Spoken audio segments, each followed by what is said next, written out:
and that. I'm so glad you're here, Jerry. We're all happy to have you here.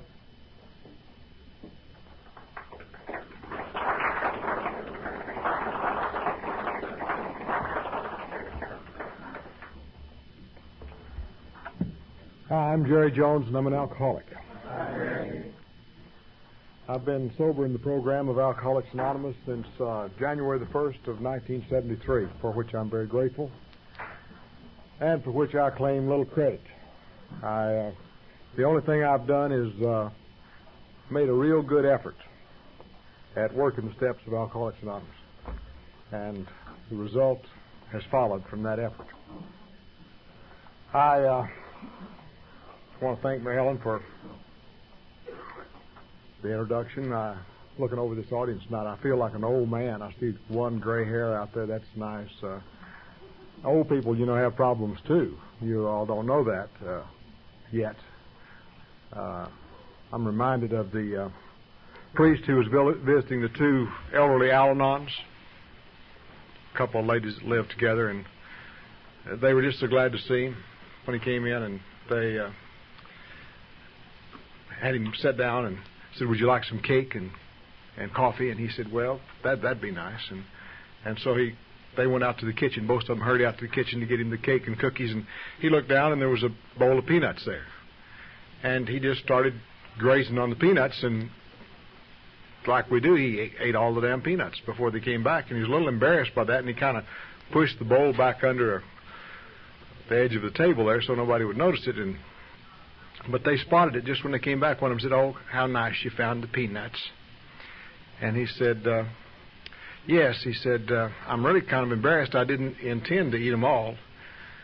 And they said, "Oh, don't be embarrassed." He said, "They're no good to us. We can't eat them at all. All we can do is suck the chocolate off of them."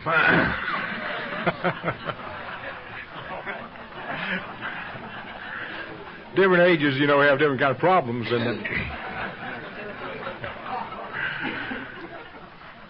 he looked over on the piano, and there was a glass there with a condom in it. And he just couldn't quit looking at that. And finally he said, I'm just curious, what is that? One of them said, "Well, we don't know for sure." She said, "We found it. And it said on the outside of it, 'Place on organ for prevention of disease.' And we didn't have an organ, but we put it on the piano, and do you know we haven't had a cold all winter long?" We don't always understand the solution either, you understand. I came to Alcoholics Anonymous with 2 college degrees, and I was, by most standards of the world, a successful man. I was a senior partner in the largest law firm in Dallas. I had achieved more professionally than I had ever thought possible for me. I had a nice home, and I had cars in the garage, and I had everything that if you watch television or read the magazines would say, this is a guy, he's a successful guy. But I was a person who was ruined. I had no place to go and no solutions for my life. I was absolutely without any resources about how I could continue to live and function when I got here. I did not have any kind of spiritual life that I understood or knew. I prided myself on being intelligent, but my best thinking had led me to the point I was. In the next few years, going to meetings like this and being involved in the program of Alcoholics Anonymous and practicing it the best I could in my life, I learned more than I had learned in all the days I spent in college and in all the time I spent trying to learn solutions to life as a problem solver, which is what lawyers are supposed to be. there's a dimension to this world that I didn't see or know. There are things going on in life that I was totally unaware of. And I found those things out by applying the steps of Alcoholics Anonymous to my life.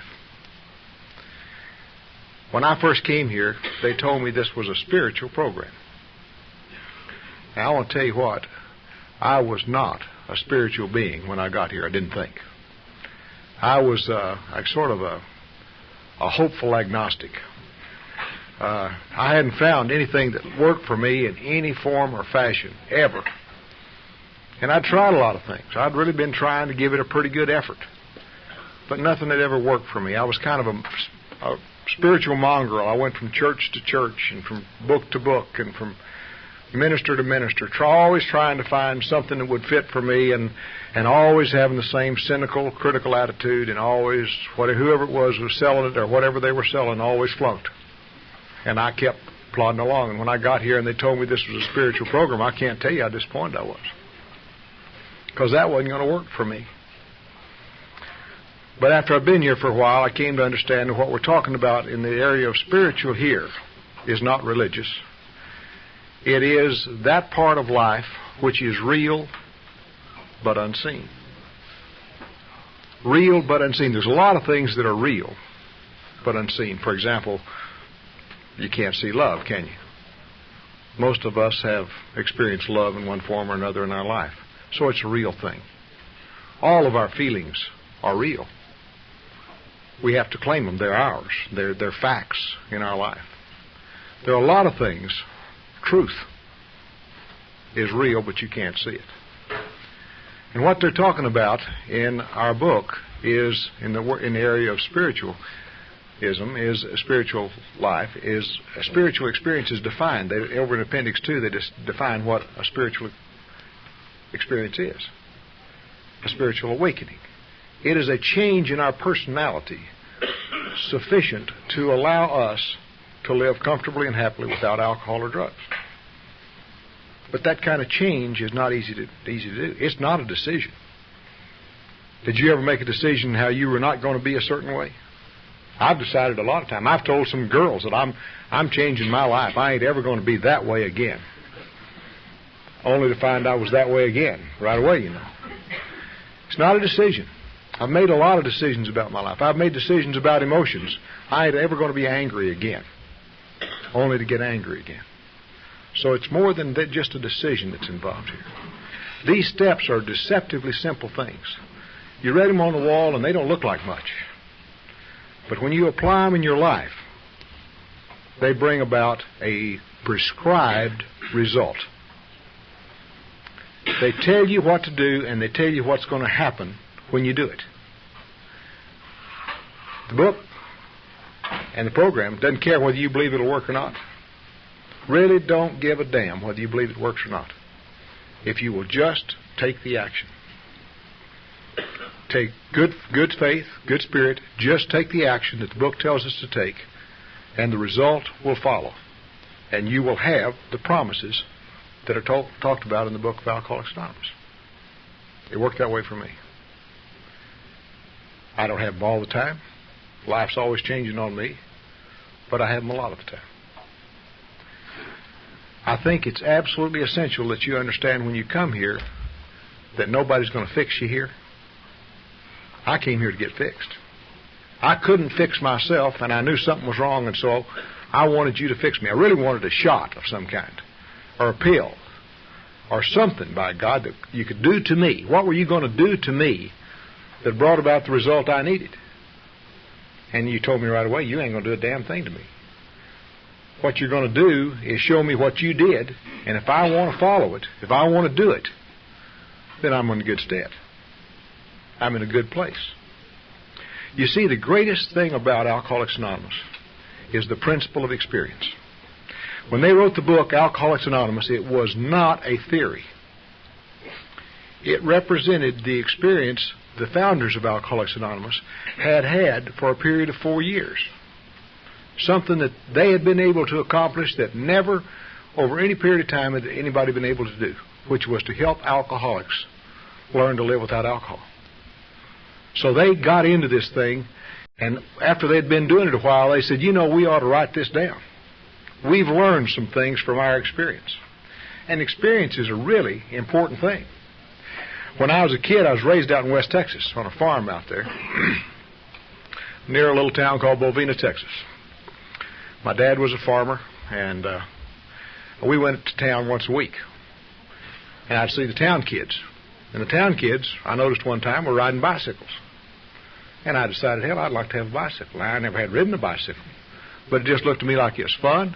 And they got around real quick, and so I got to begging for a bicycle. And sooner or later, my dad finally agreed that he'd buy me a bicycle, and we ordered one from the Sears and Roebuck catalog.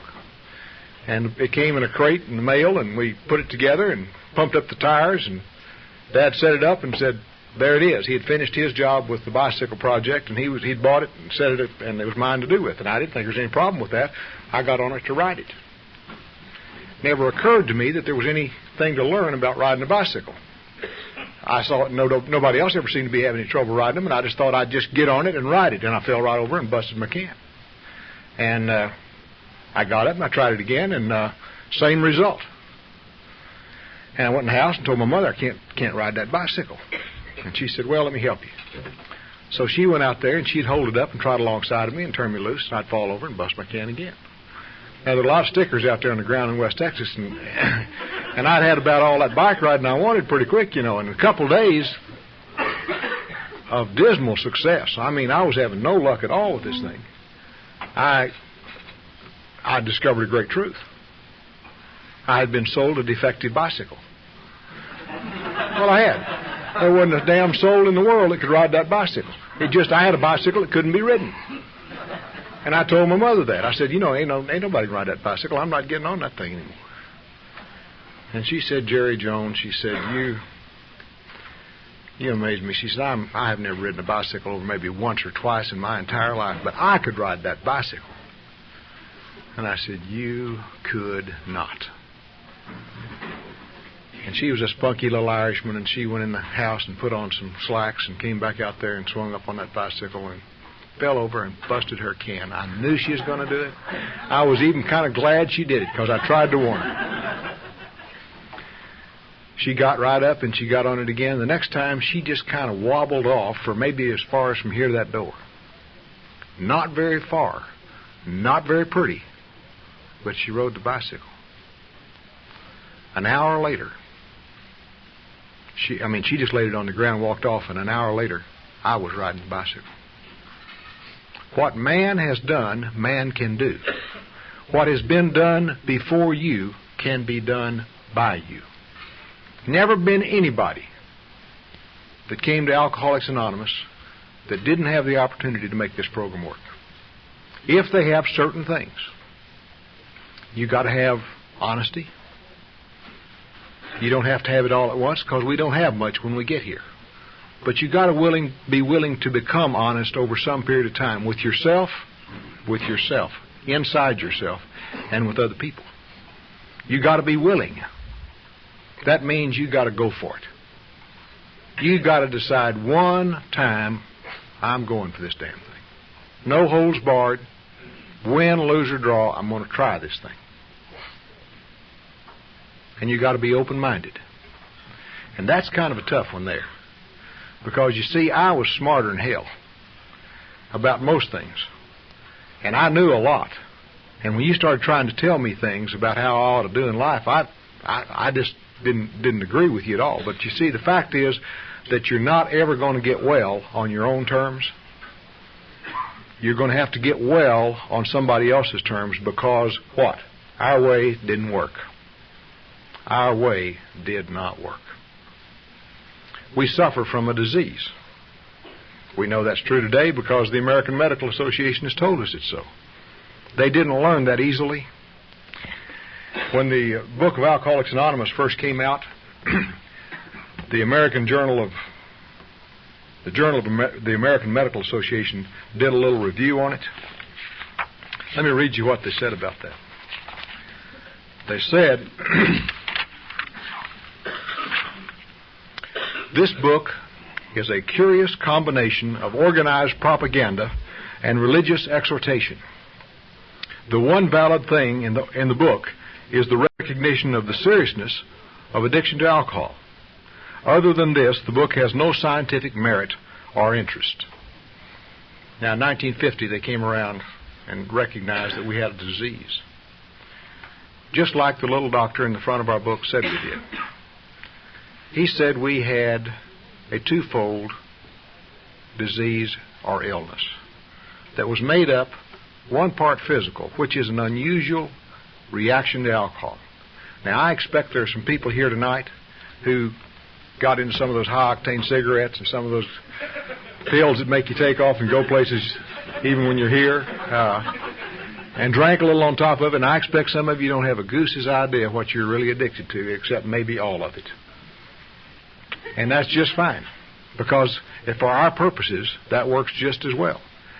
I think that the fact is that something happens chemically to those of us who become addicted.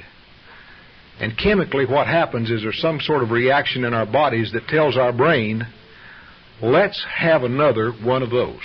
I believe I'm going to have one more of those. And then one more after that, and one more after that. And the first thing you know, we've had way too many of whatever it was we were having one of. And when we switch around, it doesn't change anything.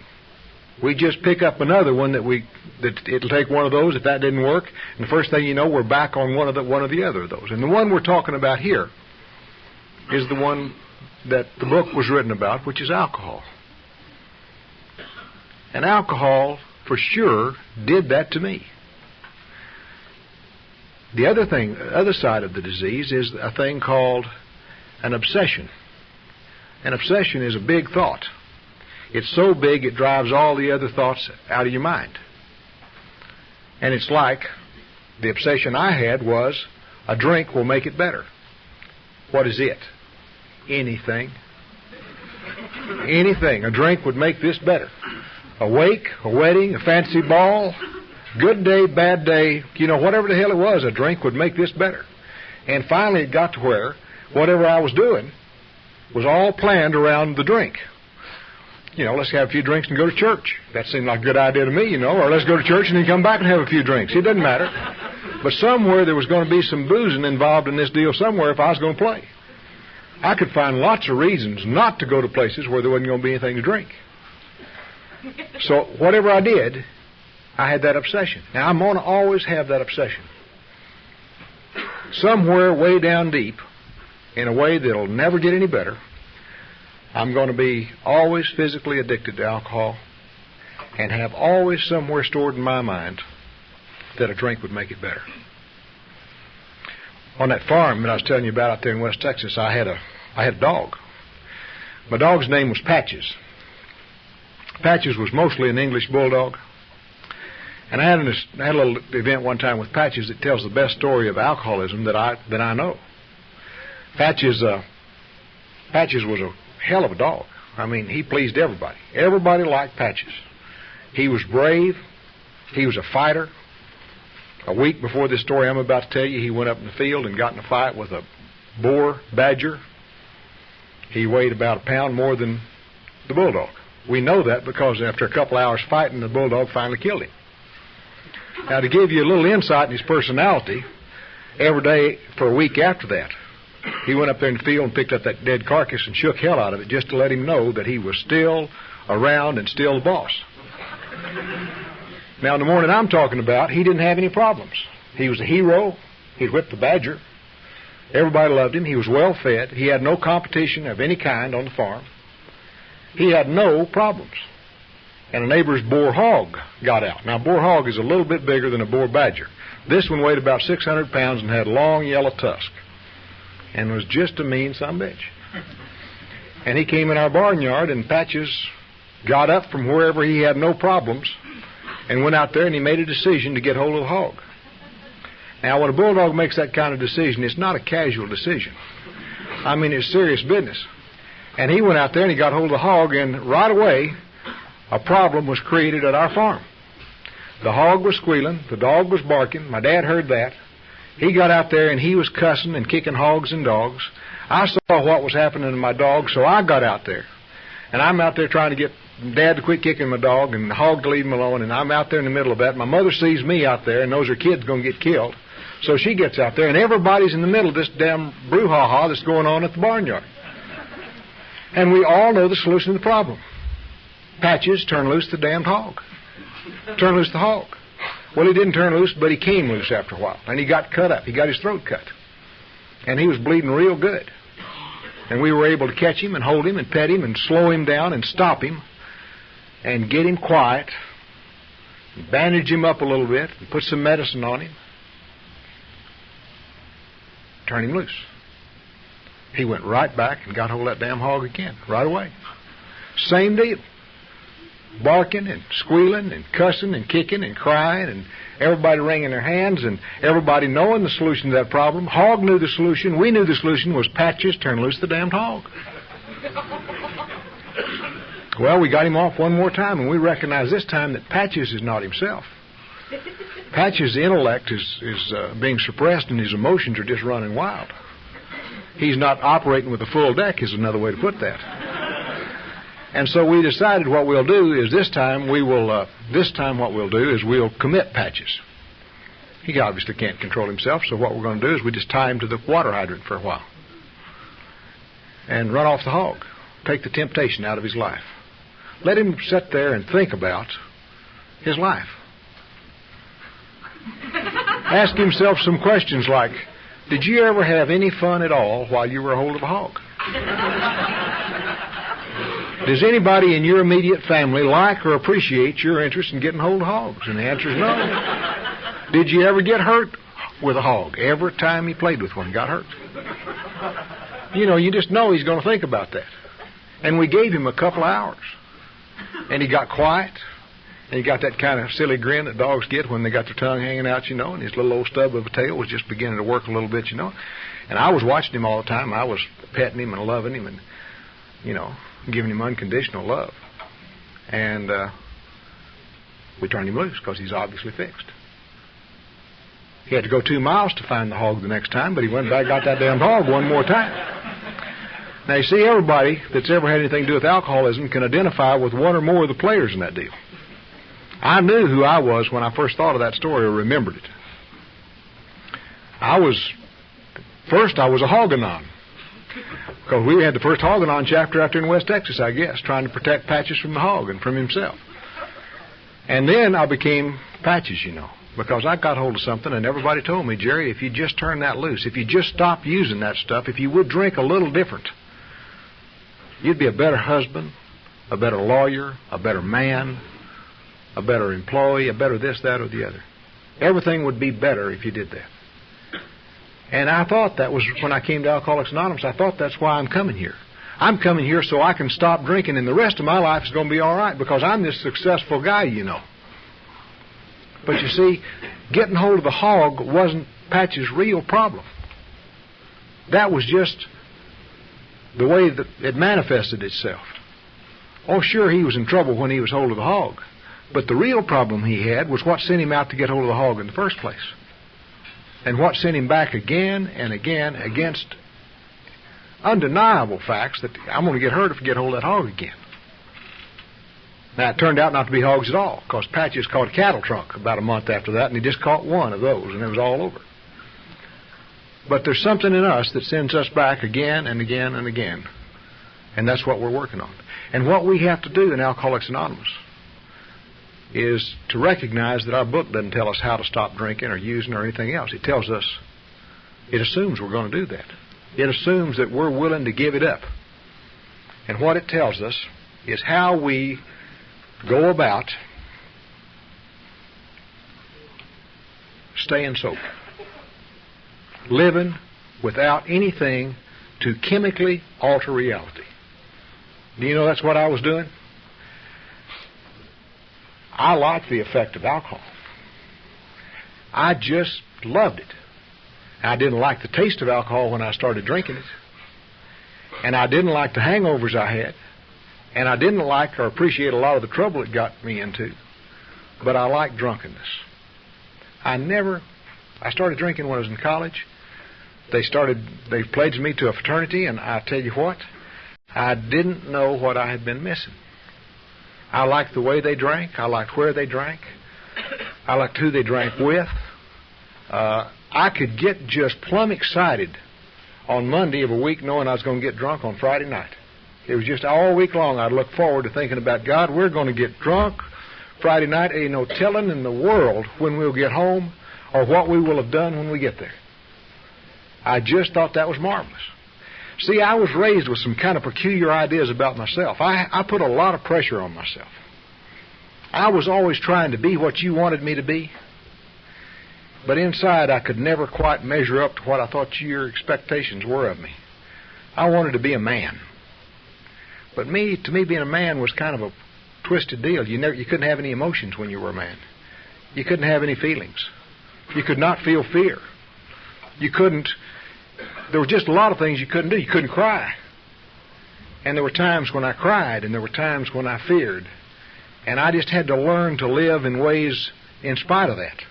I remember going out for football in the 8th grade. High school coach came through the 8th grade, and he looked over the boys in the class, and he picked out, I think, 4 or 5 of us in the 8th grade that he said could go out for spring football with the high school football team. And I happened to be one he saw I was about as tall as I am now, and he figured I was going to put some muscles on somewhere. It never happened, but he thought it was going to. And so he invited me out to play football. I didn't know how to play football. I'd come from a little old country school. I mean, really a country school. This was country, but that was really country, where they wouldn't even let you bring a football to school for fear somebody would get hurt. But girls like football, and I like girls. And so I decided, hell, I'll just get into this football business. And I went in there, and they showed me how to put on that uniform to keep yourself from getting hurt. You know, that's why you put it on. And we went out to play football. And we ran for a hell of a long time. Did a whole bunch of exercises that I never had done before. And then we started a thing called scrimmage, where they began to knock the bejeebies out of me every time I turned around, you know. It was just field. I spent half the day getting up and the other half, hurting from getting knocked down. And in about 2 hours of that, I had all the football I ever wanted. I got a lifetime supply of football in one afternoon. We went inside, and it took me a long time to figure out how to get out of that contraption. And I'll just tell you, if you've never done this, they don't keep you from getting hurt a damn bit. Matter of fact, those helmets and things kind of hurt you themselves sometimes. Anyway, I was getting out of this, and I was just going to get ready to tell the coach I was quitting. I didn't want to play. And 2 guys that were in my class walked out just ahead of me and handed their equipment in and said to Coach they wouldn't be back. And then they began to talk about guys having yellow stripes down their back. Some had it, some didn't. And then they turned around to me and they said, Jones, how'd you like football? I said, I've been wanting to play football all my life. I like football. And that's the way I live my life. That's the way I live my life. And when I got to the point where I could take a drink and had a few drinks, it chemically altered things. It made me not care. I liked not caring. To hell with them. I can't tell you the number of times I got drunk with just those thoughts before I had the first drink. To hell with them. Screw them all except 6, and we'll save them for pallbearers. That was, going to be my attitude, and that's just the way I love to drink. And I wasn't ever going to give that up. Was not going to give that up. And I hung on to that just as long as I could. Thank you.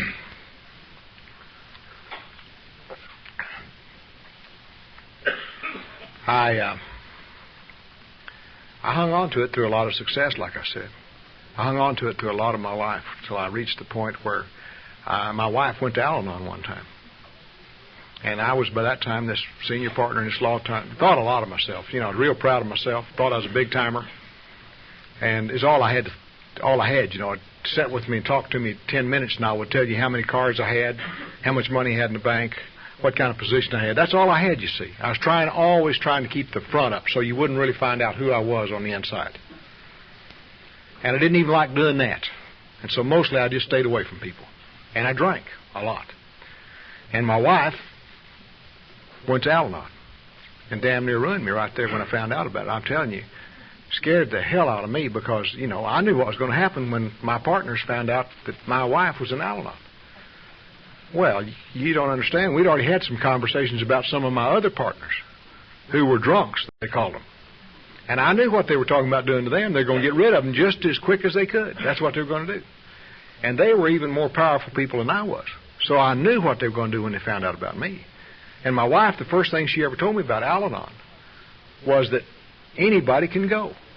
Anybody can go. All you got to do is know somebody's got a drinking problem, and you're welcome in Al-Anon. That's a public meeting. My wife is going to public meetings and discussing my problems with people I don't even know who they are. And there's literally thousands of people in this world that don't need to know I've got a problem with alcohol. Like all the judges, all the lawyers in town, all their families, all the witnesses in my cases, my clients. God, there's thousands of people. If they see my wife in Al-Anon, sooner or later my partner's going to find out about it. We're fired. When I'm fired, the money stops. I'm the only one in that damn family that'll work for a living. The money stops. The house goes, the cars go. We're on the street. Now, we're not talking about not sending kids to college. We're talking about not eating now. And I explained this all to my wife real carefully. Just drew word diagrams, A, B, and C. And asked her, please, not to go. And she said, I need to go. And I said, you can't go. And she said, I'm going. I said, I'll kill you if you go. She said, I'm going. And she went. And I could never leave it alone. I was after her all the time trying to get her to get out of that damn thing called Al-Anon. And she hung in there. They'd had her too long when I got hold of her, you know. They'd brainwashed her bad. She had somebody she was always calling and talking about our fights and things. And it was a hell of a mess around there. She'd make a list of things, and there was AA literature. And I'm telling you, there's more AA literature in my house laying around loose than you ever saw.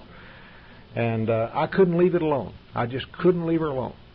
I was obsessed with the idea of getting her out of Al-Anon. And I kept just needling her and fighting her and everything, you know, and I'd pick fights. I'd decide to pick a fight. I'd come in feeling pretty good and have a couple of drinks and decide I'll just, by God, pick a fight. And the way I do that is, you see, I sneak up on them. I walk in real cool and I say, you know, ask a couple of questions that I need an answer to so I can use in my argument. And then I get serious about fighting. And this one night, when it was going to start real easy, I said, Billy, I've been thinking, you believe I'm an alcoholic, don't you? Easy answer, huh? She said, I don't know whether you are or not. I said, you've called me an alcoholic 1,000 times. And she said, yes, but I was wrong. We ain't getting much going here, you know. And it kind of got me off balance, you know. She said, it don't matter what I think. It does not matter a whit what I think. It doesn't matter what the partners in your law firm think, the doctors think. It doesn't matter what anybody in the world thinks except you. You got to know whether you are or you are not. Because if you think you are, you may do something about it. If you think you're not, you'll never do a damn thing. And then I made a mistake that no good lawyer ever makes. I asked a question when I didn't have a goose's idea what the answer was. I said, well, if I wanted to find out if I was an alcoholic, how would I do it? Oh, my friends. They have an answer that is just, see, I had asked this damned information. It wasn't as though they forced it on me. It wasn't like all them pamphlets that she was giving me. I asked for this information. And she said, the answer to your question is you should try some controlled drinking. And by that I mean you should drink 2 drinks a day, every day, for 6 months. No more, no less. And if you can do that and never exceed that amount, you're not an alcoholic. I believe that because a lady named Marty Mann wrote a book called The Primer on Alcoholism. She was the first woman in AA or some such thing as that. And I believe if you can do that, you're not an alcoholic. Now I said, let me understand this. You've been trying to get me to quit drinking for years. And it's my understanding you want me to continue drinking for 6 more months? And she said, that's right. And I realized I was dealing with something about which I knew nothing at all, and I better disengage and get the hell out of there. So I got out of there. And I went and sat down in my green chair, and I got my whiskey, and I began to think about what she told me. And not right away, but in a couple of weeks, I realized that if I was ever going to get that damn woman out of Al-Anon, I was going to have to pass that test. And somebody was going to have to make a sacrifice for our family and my profession, and it was going to have to be me, it looked like. And I'd been meaning to cut back a little. I mean, I realized I drank a little more than most people.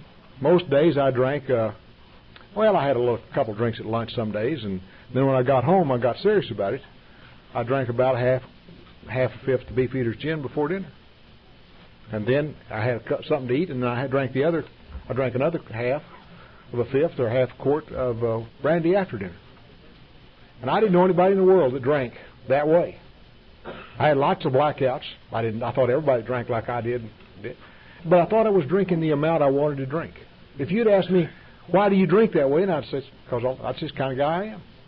I just like to drink. That's my style. I didn't mind being thought of as a heavy drinker. A lover and a fighter and a wild horse rider, all that stuff, that just fit right into my plan, you know. But this 2-drink-a-day deal, I decided, well, I'll do it. I didn't tell her I'm going to do it. Didn't tell anybody in the world that I'm going to take the test. Had to change the test just a little. Wait a minute, you don't understand. 2 drinks don't do anything for me. But I had a pretty good-sized glass, and I figured 3 drinks. I'd have 2 big martinis before dinner, and then I'd have a big brandy after dinner, and nobody in the world could fault me for drinking that way. Could they? I God know they couldn't. And they wouldn't have, except when I started doing that, I ran across a really interesting phenomenon. I would have 2 of those drinks. I'd get about halfway through the last one, and I'd think, well, it's about all the martinis today.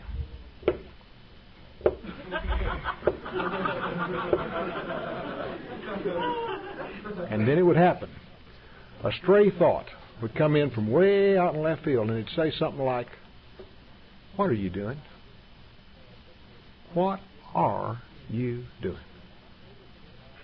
Are you over 21? Are you a man? Who pays the mortgage on this damn house and supports everybody in it? Who works like hell every day? Are you going to let a bunch of little old ladies in tennis shoes tell you how to drink whiskey? And the answer was always the same thing, hell no. And I got up and went to the bar, and I drank the bottle. Another thing would happen. I'd go to the bar for the first of those drinks. And I'd get to the bar, and I'd think, God, I had a bad day. The sons of bitches were really after me today, weren't they? I just don't believe I'm going to take that damn test today. And so, that day, I drank what I wanted to drink, and I drank the bottle. Now, I had another thing I could do, and it was damned important to me. I'm kind of making it funny now, but it was important to me to get my wife out of that damn thing called Al-Anon. Really was important. And I could forget to take the test for 2 or 3 weeks at a time. Just forget it. Get busy with my problems and just never think about it. But every time I knew I had taken it and remembered it, it was in the morning when I first awakened, hung over, and wondering why did you drink like that? You made a decision, a grown man made a decision that you were not going to drink but 3 drinks last night. Why did you drink more than that? And I never had an answer for that. I couldn't blame anybody in the world for that. Now, I didn't give this test any little old short run either. I worked on that test about 1.5 years. And I don't believe I ever passed it one time. I didn't always get knee walking drunk, but I always drank more than 3 drinks. And many, many nights I drank to the point where it caused a problem in my family, in my life. I answered a telephone call when I'd had too much to drink. A client talked to me. Clients were beginning to ask me, you really like that boozing, don't you? And it was closing in on me. My world was closing in on me. And the more I flunked that test, the more I thought about this crazy damn thing that was going on in me and couldn't understand it. And I wound up just thinking about whiskey all the time. Wishing I had a drink, wishing I didn't have a drink, wondering if I had enough. Just thinking about booze all the time. I knew something had me.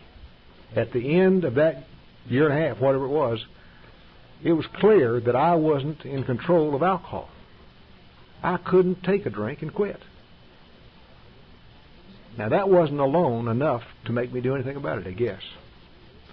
It was only after I really was disappointed in myself, about as disappointed as you can get. December of 1972 was not a banner month for me. I got drunk at a Sunday school party, taught people some songs, Christmas songs that I learned in the Navy that they never had heard before. I was the only one at the Sunday school party drinking. It was in my house. I offered them all a drink, and nobody would have a drink. My wife said it was a bad scene. Yeah, I'm sure it was. I got drunk and insisted on driving my car after I was drunk on LBJ out here. Nothing scares a drunk in the world worse than having a sober person drive their car. And I drove mine at 35 miles an hour around rush hour traffic around LBJ drunk with my wife in the front seat, and she was pretty nervous by the time we got home. I'd had a lot of bad experiences. December the 31st, I needed to go out New Year's Eve, and I needed to bring it in right. I needed a new year because I'd just worn the hell out of the old one. I needed to get something off to a right kind of start. And it was important that I at least make a good showing. I needed to last until midnight. Now, that's not much of a goal in life, is it? And we made arrangements for me to stay home. We were going to go out and eat, and then we were going to come back, and I could party at home. And we had one set of friends that were coming over. And I remember waking up. I started drinking a little early in the day, just kind of ease the day along, I had football games to watch, and it was dark outside. And my wife was sitting there in her robe, and I said, shouldn't you be getting dressed for dinner? She said, "Oh, Jerry, don't you know what time it is?" And I looked at my watch, and it's 10 o'clock at night. The last time I remember looking at my watch, it was 5 o'clock in the afternoon. I'd passed out 5 o'clock in the afternoon when I needed to last till 12 o'clock. And I was sick of me. I was just sick of what I was and what I wasn't. And I didn't have any excuses. And I didn't have anybody to blame. And I got up and had another drink, and I went to bed. That turned out to be the last drink I've had until today. And I pray it's the last one I ever have. I got up the next morning and told my wife that I was going to quit drinking, if I could, because I wasn't sure at all that I could do that. She said, "Would you like for me to call somebody from Alcoholics Anonymous?" And I said, "Hell no. Hell no." And she said, "Here's a copy of the book of Alcoholics Anonymous and the little 24-hour book." I don't know why she happened to have those there, but she had them. And very graciously, I threw them against the wall, pretty close to her head. And I said, "Let me tell you something, lady. You keep the damn literature and the AAs and the kids and the dogs and yourself the hell away from me. Because I got myself in this mess, and if anybody's going to get me out, it's going to be me." And she said something like, "You got it." And I had it. And I really did have it. I had it. I didn't know it. And I began to try to not drink. And I began to experience that terrible thing called sobriety. I began to experience the feeling of needing a drink terribly bad, not being able to sleep, having those shakes on the inside and the outside, the yippies. Did you have the yippies? That's when you get real quick. You look different places real quick like I did, and I couldn't be in the right spot. And if I was sitting down, I need to be standing up. If I'm standing up, I need to be outside or inside and walking. I couldn't stop anywhere. And I walked the streets and I looked at people. And I knew that they were functioning. They were happy. They were laughing. They were going places, doing things. And I wasn't doing anything but wanting a drink. And I began to realize that this ain't going to be easy for me. So I decided I'd sneak in the house and got that little 24-hour day book and take a look at it. I got the little 24-hour day book because it was little and it was quick, and I didn't want my wife to catch me reading that big book. And I'm sorry the big book was conference approved and the little book was not, but I didn't know about that then. And I read the quickest thing I could get my hands on. I opened it up, and with this keen alcoholic mind, I noticed there was a date in the upper right-hand corner. And I found January the 2nd. And it described me to a T. It talked about how I was disgusted with myself and the way I drank. Talked about how my life wasn't doing any good, how my life was going downhill, was unmanageable.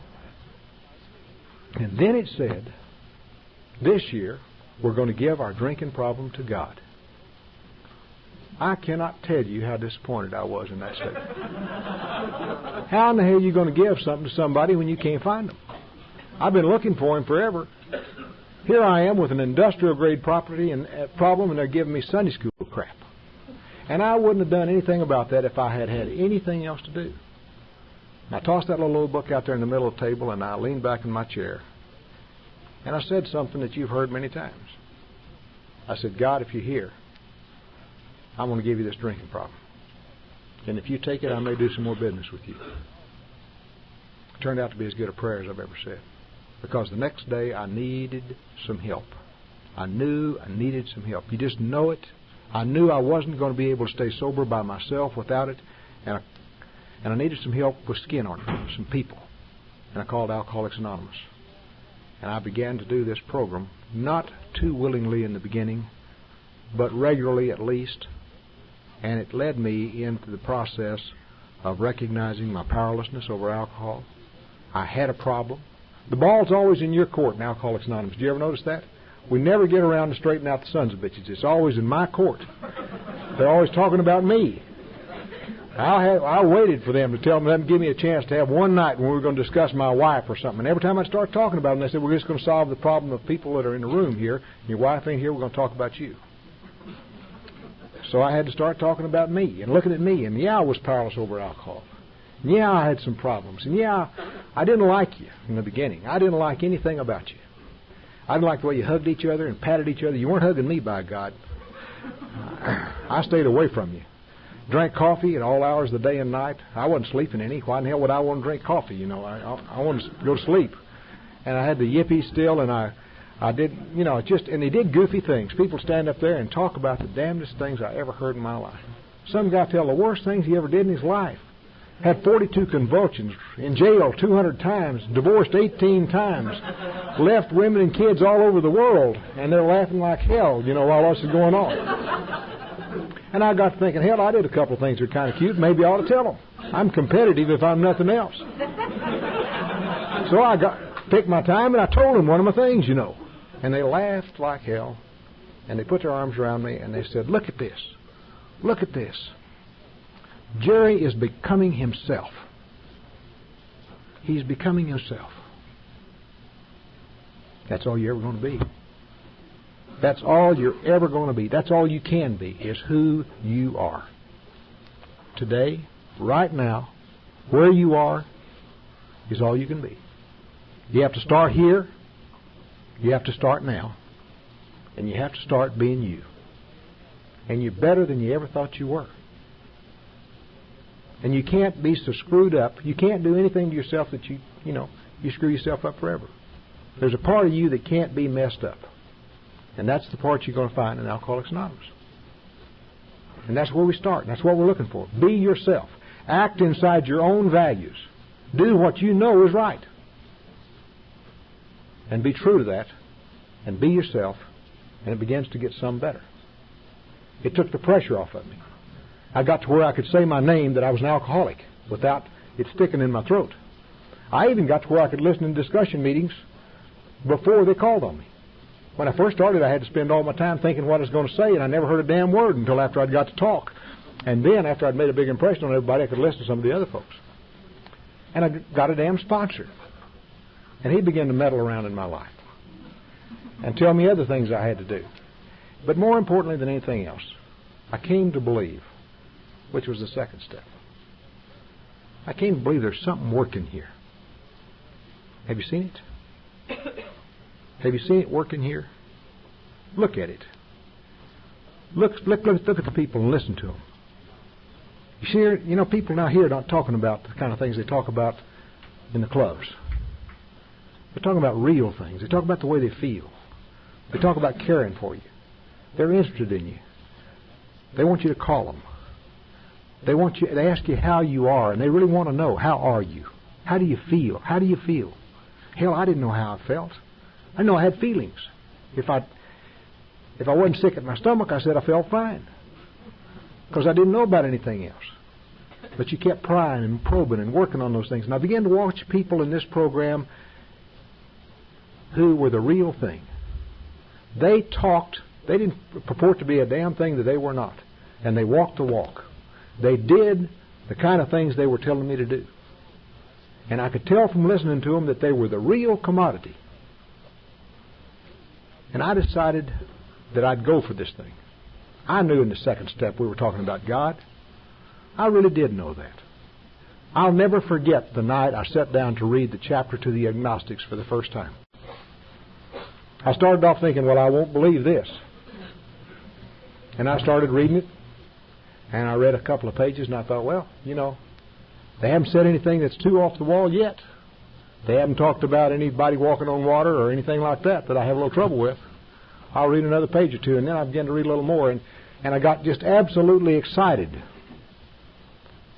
And I got to thinking then, God, I hope they don't hook me in that last 2 or 3 pages and tell me something I can't believe. I hope they don't tell me I have to do this thing to get faith. I hope they don't tell me I got to get faith. Did you ever try to get faith? Did you ever try to just have faith? They always told me in church, have faith, Jerry. Have faith. And everything will work out wonderfully. And I've sat in a chair and decided, okay, by God, I'm going to have faith. Ain't got it yet. I'm not trying hard enough. Not going to ever ask another question in my life. I'm just going to believe everything they tell me. Don't believe that. Do not believe that. Decided finally, sometime in my life that I'm going to have to go down to the front to be saved, and then it's going to be all right. Then I'll have faith, and then I'll believe. And I went down to the front. And grown men cried, and it was just wonderful. Everybody came up and hugged me, and they were wonderful, good people. And they were happy for me. And they said, don't you feel different, Jerry? And you know what I told them, don't you? Oh, yeah. Yeah. I did. I was more disappointed than I ever been in my life because nothing happened to me. I felt different, but I felt wrong different. I felt everybody, finally, I began to judge them. And I noticed they did the same kind of things I did. Things that I thought they were saying was a sin. And I decided the church was full of hypocrites. And I just became skeptical about that. But I decided finally that I would give this thing one more go. That I would try to believe. And the book says some important things about this. It says you've got to be willing to believe. I think I was willing to become willing to believe.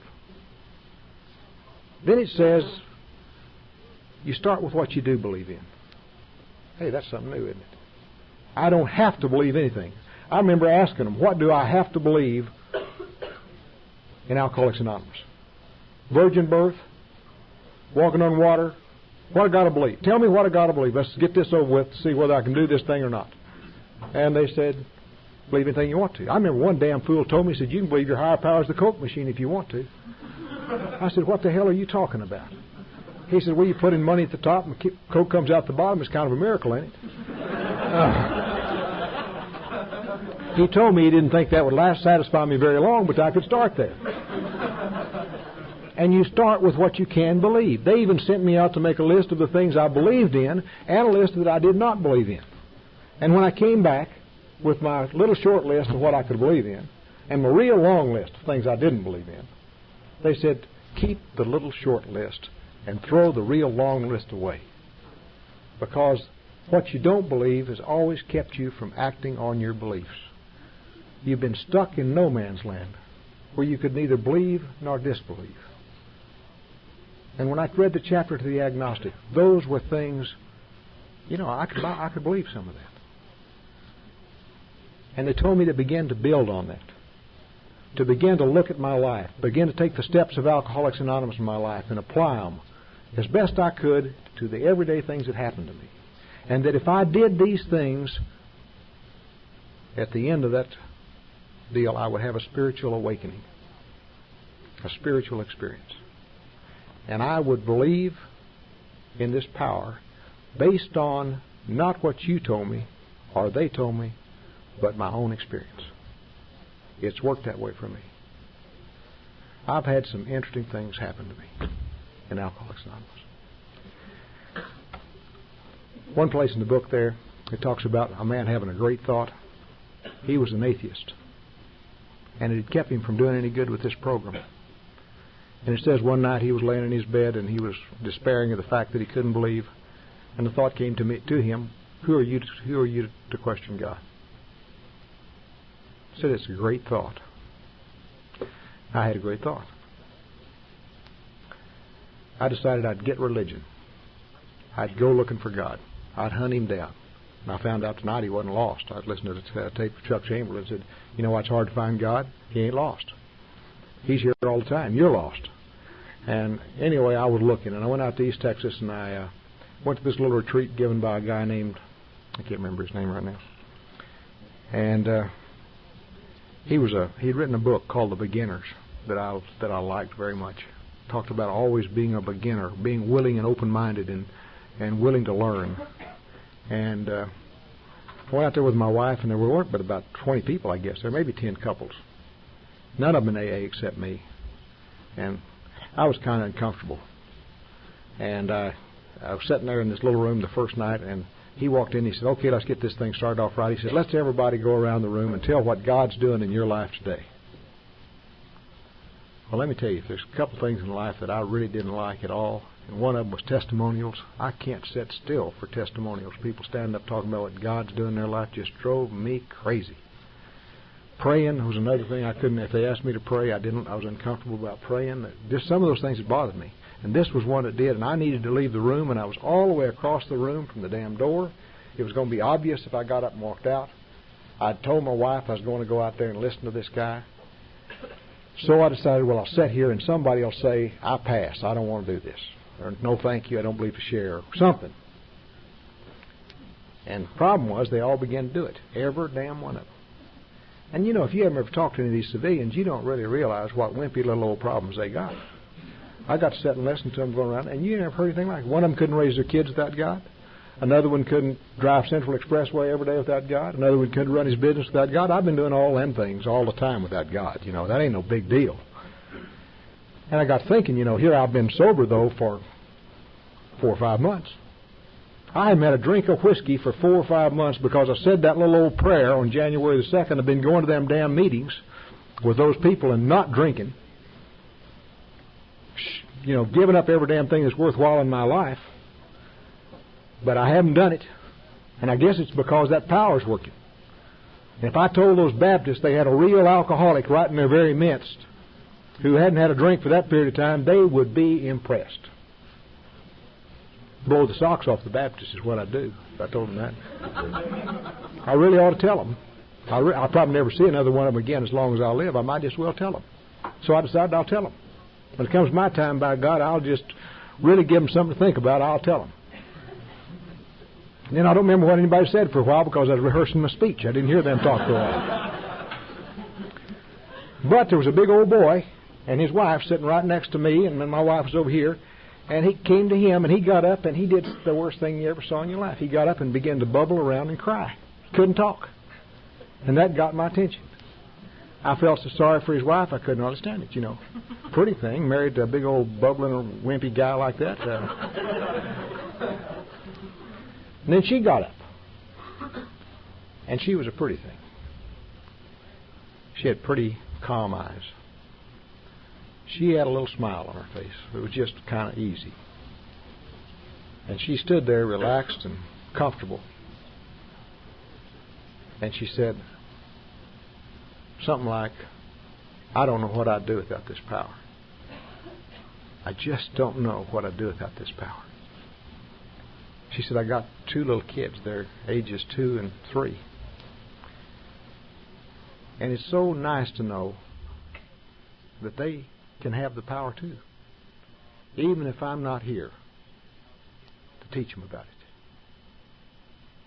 And it's nice to know that my husband's got the rest of his life to live, and he didn't have to have me. He can have the power and go on with his life.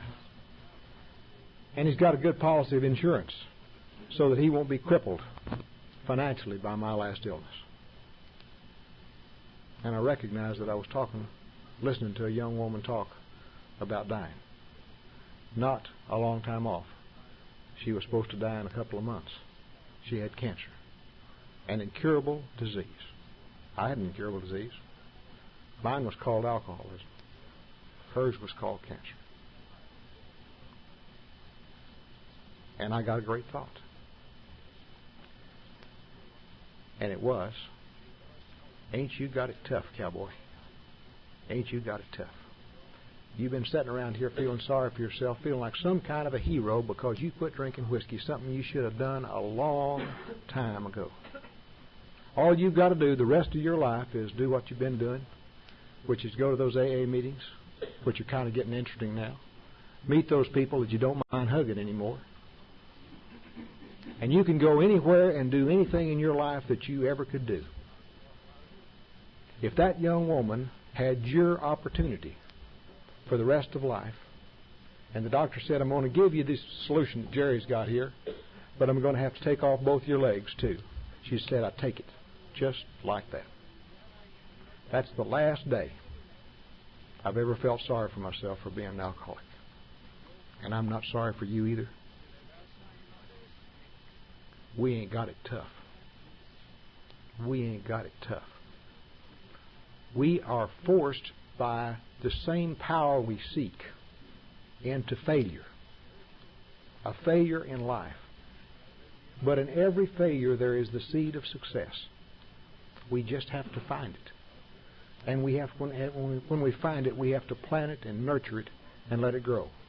For us, the seed of success was the recognition that we didn't have the power. Lack of power was our dilemma.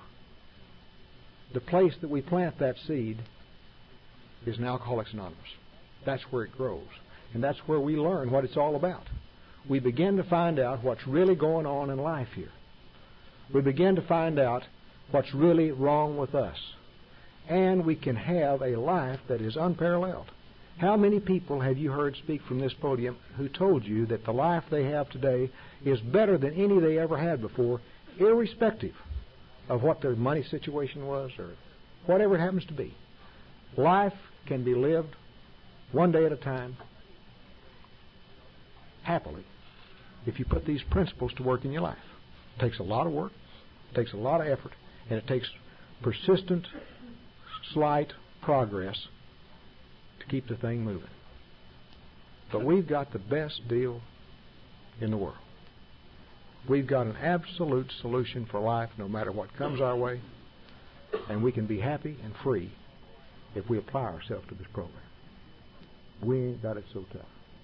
See you next week. Thank you.